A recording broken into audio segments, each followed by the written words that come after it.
3 aircraft carriers in one theater at the same time. The last time the United States Navy concentrated that kind of power in a single region was March 2003, when 5 carrier battle groups assembled in the Persian Gulf and Eastern Mediterranean for the opening of Operation Iraqi Freedom. Before that, you have to go back to the Cold War to find a comparable concentration of American carrier aviation in a single operational theater. This is not a routine deployment. It is not a show of force in the conventional sense. It is a statement of intent so clear, so unmistakable, and so physically overwhelming that every military planner in Beijing, Moscow, Tehran, and Pyongyang is studying it right now and drawing conclusions that will shape their strategic calculations for years. Let's establish exactly what is in the theater, where it is, and what it represents in terms of raw combat power. Then we'll talk about why sending 3 carriers simultaneously is one of the most consequential decisions the United States Navy can make. And then we'll talk about what comes next, because the George H.W. Bush has not yet arrived, and Secretary Hegseth has said publicly that what is currently engaged represents only a fraction of what is flowing toward the region. The USS Abraham Lincoln, CVN-72, is a Nimitz-class carrier commissioned in 1989. By early 2026, it had been ordered to transit from the Indo-Pacific to CENTCOM's area of responsibility, arriving in the Arabian Sea on January 26 with its full carrier strike group including Carrier Air Wing 9, which operates F/A 18E/F Super Hornets, EA-18G Growlers, E-2D Advanced Hawkeyes, MH-60 helicopters, and a Marine Corps F-35C Lightning II Squadron. The Lincoln has been the anchor of American naval presence in the Arabian Sea since January, conducting sustained flight operations that began before Operation Epic Fury, launched on February 28, and have continued without interruption since. 8 Arleigh Burke-class guided missile destroyers from the Lincoln Strike Group are distributed across the Arabian Sea, Eastern Mediterranean, and Red Sea, creating a defensive and strike network that covers the entire operational theater. The USS Gerald R. Ford, CVN-78, departed Naval Station Norfolk on June 24, 2025. By the time it entered the Red Sea on March 7, 2026, after transiting the Suez Canal, it had been at sea for 255 days. It is the world's largest aircraft carrier. It is the most technologically advanced warship ever built, and it had been operating in the Eastern Mediterranean in support of Operation Epic Fury since February 27, launching EA-18G Growler electronic attack missions and F/A 18E/F strike sorties against Iranian targets before repositioning to the Red Sea to expand the geographic coverage of American naval aviation in the theater. The Ford's move into the Red Sea is significant for reasons beyond the obvious addition of another flight deck to the campaign. It places American carrier aviation within strike range of targets in Yemen, southern Iran, and the maritime corridors of the Red Sea, where Houthi forces had previously disrupted commercial shipping with missile and drone attacks. The USS George H.W. Bush, CVN-77, is the last Nimitz-class carrier built. It completed its composite training unit exercise, the final certification requirement before deployment, on March 6, 2026. It was expected to arrive in theater within 10 to 12 days of that date. When it does, the United States will have 3 carrier air wings operating simultaneously in the Middle East for the first time since 2003. CENTCOM Commander Admiral Brad Cooper described the incoming force posture as one that would give American and Allied forces the ability to conduct sustained, multi-axis air operations against Iranian targets from the Arabian Sea, the Red Sea, and the Eastern Mediterranean simultaneously. Secretary Hegseth described the incoming forces as multiples of what was currently engaged. That is not rhetorical inflation. 3 carrier air wings, each capable of generating over 120 combat sorties per day at sustained tempo, represent a combined strike capacity of roughly 360 sorties every 24 hours. Iran's air defense system, already severely degraded by the opening cyber and electronic warfare operations of Epic Fury, cannot track, engage, and destroy that volume of incoming aircraft from 3 directions simultaneously. To understand why 3 carriers matters so much more than 2, you have to understand the operational geometry of the theater and what each carrier's position enables. The Abraham Lincoln in the Arabian Sea has the most direct angle of approach to the core of Iran's military infrastructure.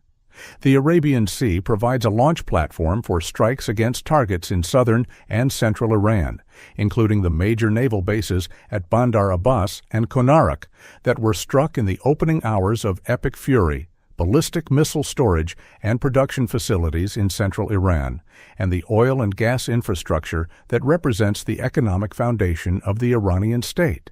The Lincoln's position also covers the eastern approaches to the Strait of Hormuz, ensuring that any Iranian attempt to use fast attack craft, mines, or shore-based missiles to threaten the strait can be responded to immediately with overwhelming naval aviation. The ford in the Red Sea opens a second axis of attack against southern Iran and Yemen, while simultaneously repositioning American strike power to cover the maritime corridors that are strategically vital to global energy trade.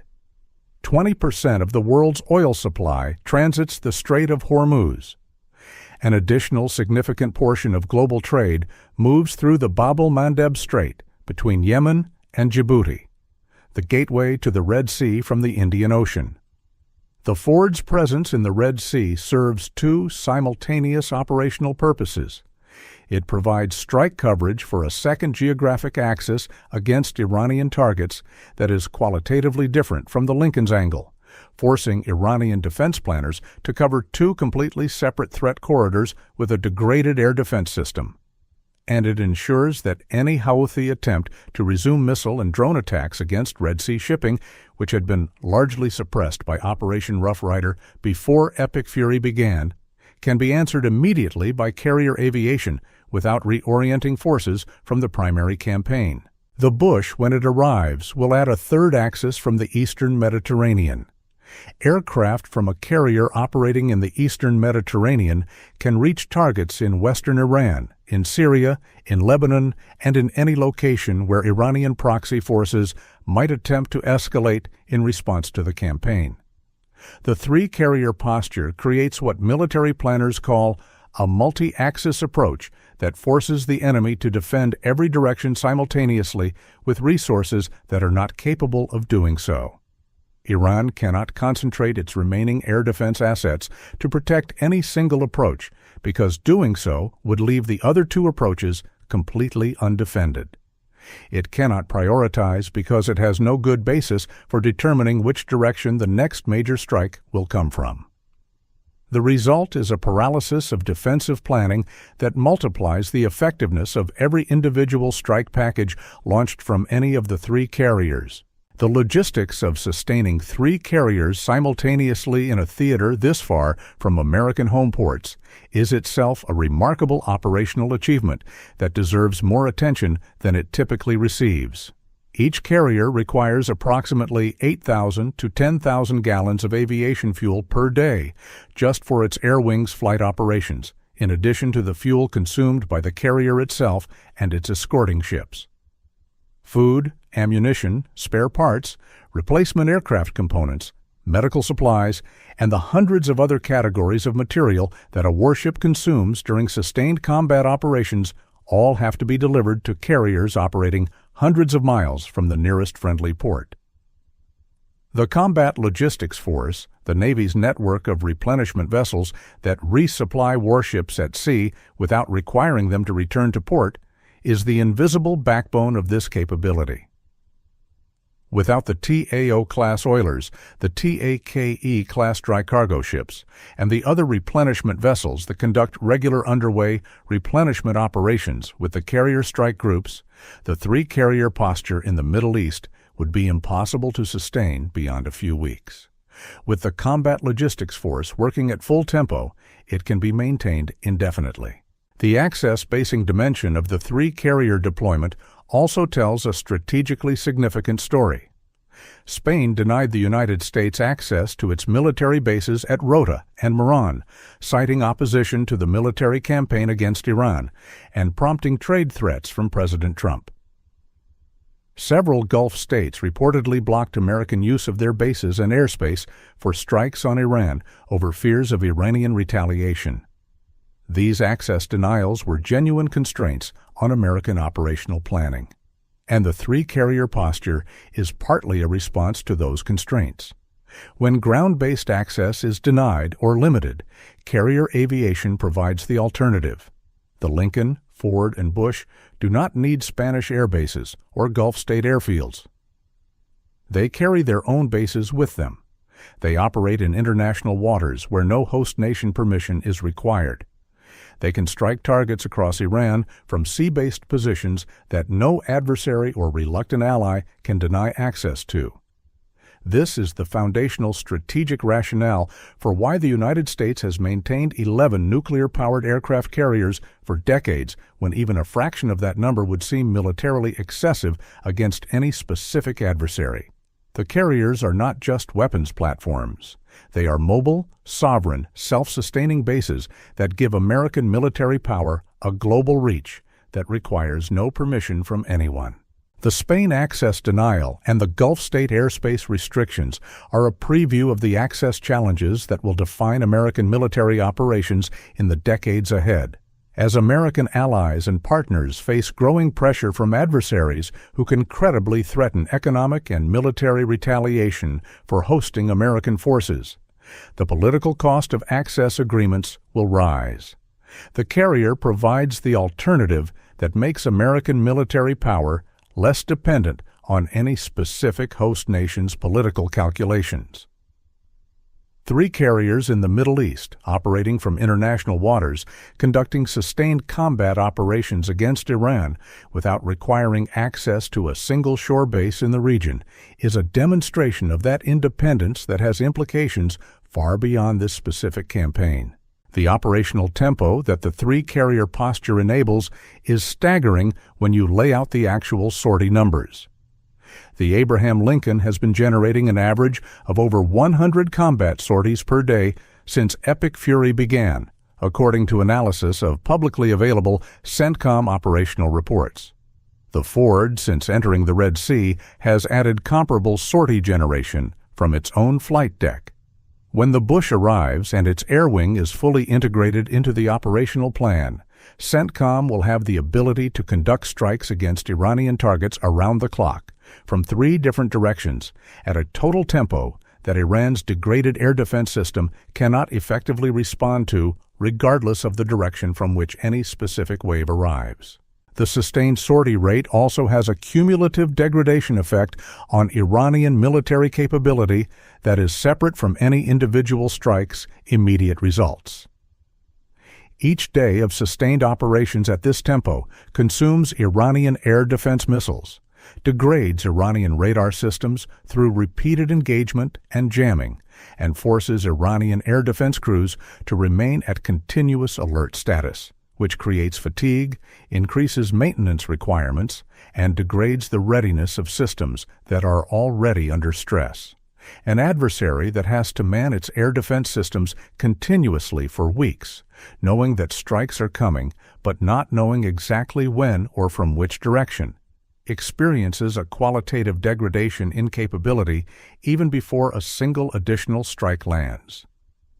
The three-carrier posture amplifies this effect by ensuring that Iranian air defense crews have no rest period, no opportunity to stand down and conduct maintenance, no moment of confidence that the next strike cycle is not already forming up. The political dimension of the three-carrier decision is as important as the military one. Deploying 3 carriers simultaneously to a single theater is not a decision that is made lightly or reversed quickly. Each carrier that is sent to the Middle East is a carrier that is not available for contingencies elsewhere. The USS George Washington, forward deployed at Yokosuka, Japan, is the sole carrier available to U.S. Indo-Pacific Command for any contingency involving China or North Korea, while Lincoln, Ford, and Bush are all in CENTCOM's theater. The Theodore Roosevelt was reportedly completing training exercises at the time of Epic Fury's launch. The remaining carriers were in various stages of maintenance and availability cycles. Sending a third carrier to the Middle East communicates to Beijing and Pyongyang that Washington has judged the Iran situation serious enough to accept reduced Pacific coverage in the near term, which is itself a significant strategic signal. It also communicates to Tehran that the United States is committed to this campaign for the duration required to achieve its stated objectives. Secretary Hegseth's 4 to 6 week timeline for achieving operational goals, delivered in press briefings that were themselves a form of strategic communication, is backed by the physical presence of the most powerful concentration of naval aviation in the world. Iran's strategic options for holding out, for waiting out American domestic political pressure, for hoping that the campaign will end before its military infrastructure is fully degraded, are all constrained by the knowledge that a three-carrier posture can be sustained logistically and politically for longer than Iran can sustain a credible defense. The Chinese military analysts who are studying this deployment with particular attention are focused on a specific question that the three-carrier posture raises for their own planning. China has invested enormously over the past 2 decades in anti-access and area denial capabilities specifically designed to prevent American carriers from operating in the Western Pacific in a Taiwan contingency. The DF-21D and DF-26 carrier killer missiles, the submarine force that has expanded dramatically in both numbers and capability, the over-the-horizon radar and space-based surveillance systems designed to find and track American carriers at long range. All of these capabilities were built around the assumption that the threat of carrier losses would deter American intervention in a Taiwan scenario. What Epic Fury has demonstrated is that American carriers can conduct sustained combat operations against a country with genuine anti-ship missile capability, real ballistic missile forces, a functioning submarine fleet, and motivated military personnel, and absorb that threat without taking damage. Iran is not China. The threat environment Iran could generate was qualitatively and quantitatively less than what China could bring to bear in the Western Pacific. But the fundamental demonstration that the carrier strike group's layered defensive architecture can defeat anti-ship missile attacks, that American submarines and surface ships can destroy an adversary's naval force before it can threaten the carriers, and that the logistic chain can sustain three-carrier operations at combat tempo indefinitely, all of these are facts that Chinese planners must incorporate into their Taiwan contingency calculations. The three-carrier deployment to the Middle East is not just a message to Iran. It is a message to every adversary who has built their military strategy around the assumption that American carriers can be deterred, degraded, or destroyed. The USS George H.W. Bush is on its way. When it arrives, CENTCOM will have 3 flight decks, 3 air wings, and the most powerful concentration of naval combat power assembled in the Middle East since Operation Iraqi Freedom. Secretary Hegseth said incoming forces represent multiples of what is currently engaged. The math behind that statement is straightforward.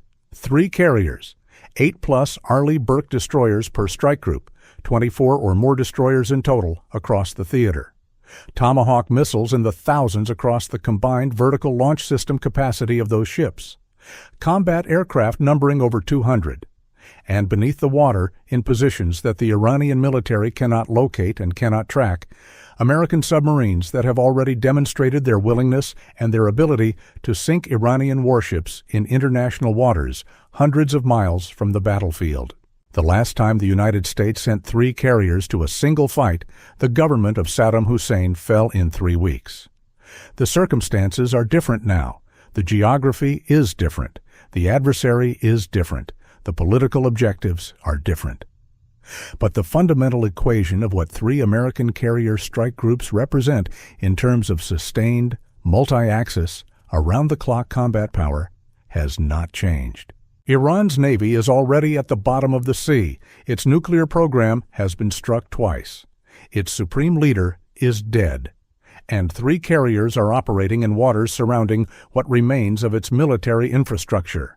What comes next is being decided in the spaces between those facts. If you want to understand how the 3-carrier posture shapes the next phase of operations, what specific targets CENTCOM is likely focusing on, and what the strategic endgame of Operation Epic Fury actually looks like, subscribe to Navy Power Decoded.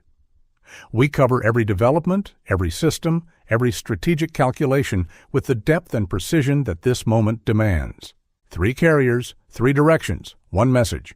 There is one final dimension of the 3-carrier deployment that rarely gets discussed in public analysis, but that every professional naval officer understands immediately.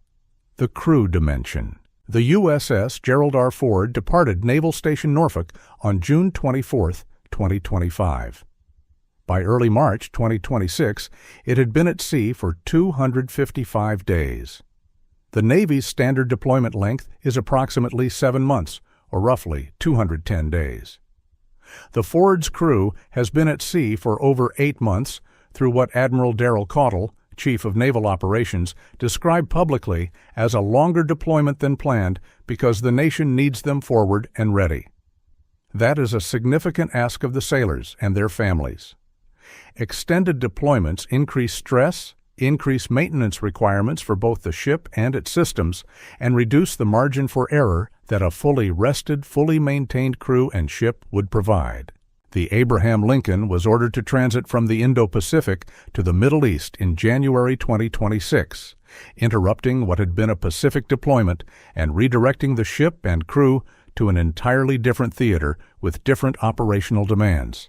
That kind of reorientation, mid-deployment, to a high-intensity combat environment is exactly the kind of mission that naval training is designed to prepare sailors for, and the Lincoln's crew has performed at the level that performance has always required. But the human cost of sustained combat operations, the fatigue, the separation from families, the psychological weight of flying combat missions every day against an adversary that is actively trying to kill you is real and is being borne by the men and women aboard all 3 carrier strike groups. The George H.W. Bush's crew will arrive in theater fresh, completing their COMPTUX training just days before deployment and bringing a readiness level that the Lincoln and Ford crews, approaching the limits of their extended deployments, cannot fully replicate. That rotation of fresh combat power into the theater as existing forces reach their operational limits is itself a sign of the planning depth behind the 3-carrier strategy.